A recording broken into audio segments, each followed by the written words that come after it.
Amin.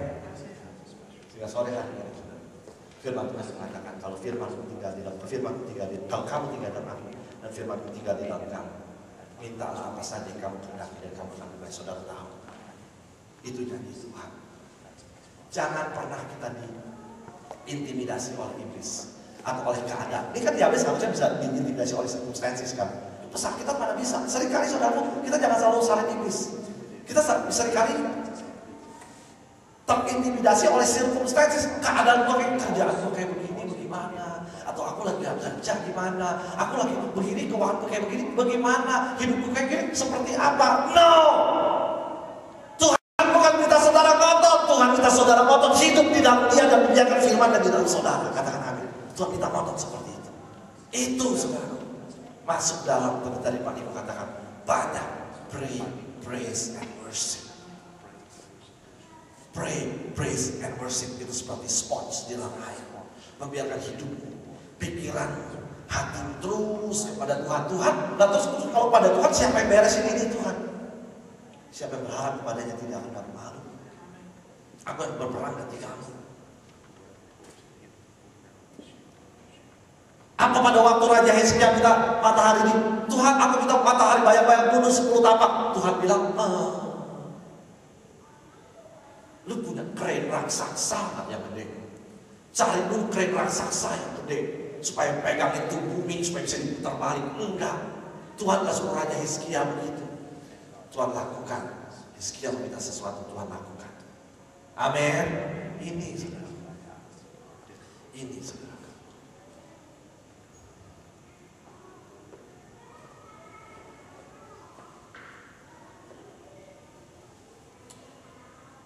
Kembali kepada Kisah Rasul 14. Haleluya. Roma 14. Kisah Rasul 14.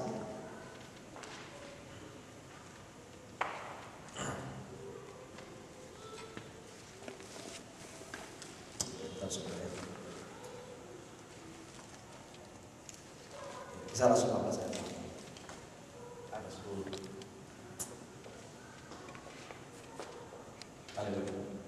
Satu yang terakhir yang saudara bisa mengerti. Ini kata kuncinya. Ini kata kuncinya. Listen to this. Listen to this everyone. Di Listra ada seorang yang duduk saja karena lemah kakinya dan lumpuh sejak ia dilahirkan. Gak bisa apa-apa, belum pernah berjalan. Gak pernah itu mengalami namanya berjalan. Ya. Lumpuh, lemah, gak pernah berjalan. Ia duduk mendengarkan ketika Paulus berbicara. Mendengarkan ketika Paulus berbicara. Dan Paulus menatap dia dan melihat bahwa ia beriman dan dapat disembuhkan. Kata kuncinya bahwa ia beriman dan dapat disembuhkan. Saudara, kalau saudara firman Tuhan di dalam saudara, saudara ada di dalam Tuhan dan firman Tuhan ada di dalam engkau, minta apa saja tapi saudara harus punya iman. Paulus harus melihat orang ini beriman dan dapat disembuhkan. Orang ini mendengarkan Paulus ketika Paulus berbicara. Saudara mendengarkan firman Tuhan yang sore hari ini disampaikan. Saudara mendengarkan, tapi saudara akan mendapatkannya waktu saudara mengaminkan itu dengan iman. Katakan amin. Ini yang penting. Dengar baik-baik. Tuhan Yesus pada waktu pelayanannya, dia pernah ketemu seorang muda yang kaya, sebenarnya kasih Tuhan. Kemudian orang muda yang kaya ini berkata kepada Tuhan, Tuhan, bagaimana supaya aku bisa masuk ke dalam kerajaan, supaya aku bisa diselamatkan. Terus kemudian Tuhan bilang gini, lakukan 10 perintah Allah, ya, hormati orang tuamu, jangan membunuh, jangan berzina, jangan mencuri. Oh, aku sudah lakukan itu. Kemudian Tuhan bilang satu hal, gini, jual hartamu, ya. Kemudian ikutlah aku. Kemudian orang muda itu tiba-tiba ngeloyor pergi. Di situ difirmankan di kitab suci dikatakan dia pergi karena hartanya sangat banyak, karena dia kaya dan hartanya sangat banyak. Dan ada kalimat gini kemudian Tuhan Yesus nyesel ngomong gitu.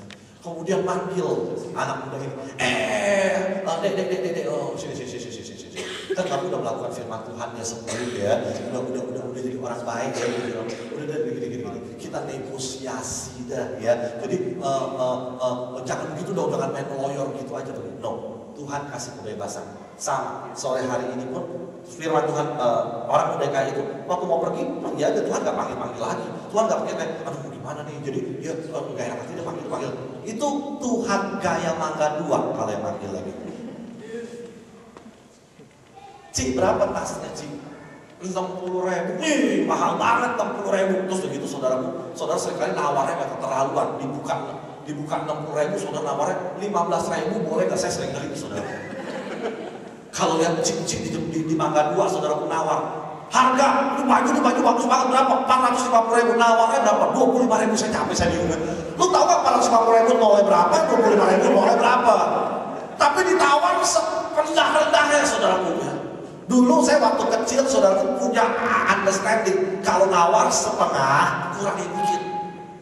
Ya, jadi kalau 200.000 tawar 100.000, kurangin dikit 90.000, sementok-mentoknya setengah. Segesel-geselnya menurut enggak, 400.000 tawar 20.000 dari Hongkong. Dan kita bisa berapa?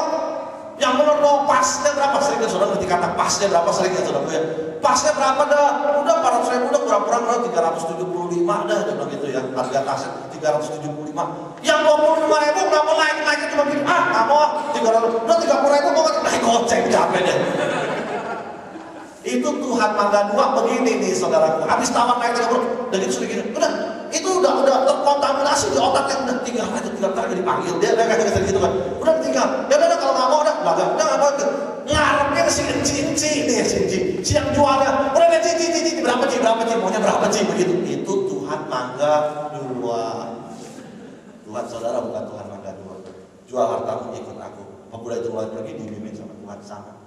Saudara keluar dari tempat ini, kalau saudara mau anggap saudara nggak mau saudara biarkan. Ngerti saudara? Itu beriman. Siapa saudara sini mau berkati berlimpah-limpah? Siapa mau berkati berlimpah-limpah? Siapa yang mau membiarkan firman Tuhan hidup di dalam Tuhan dan biarkan firman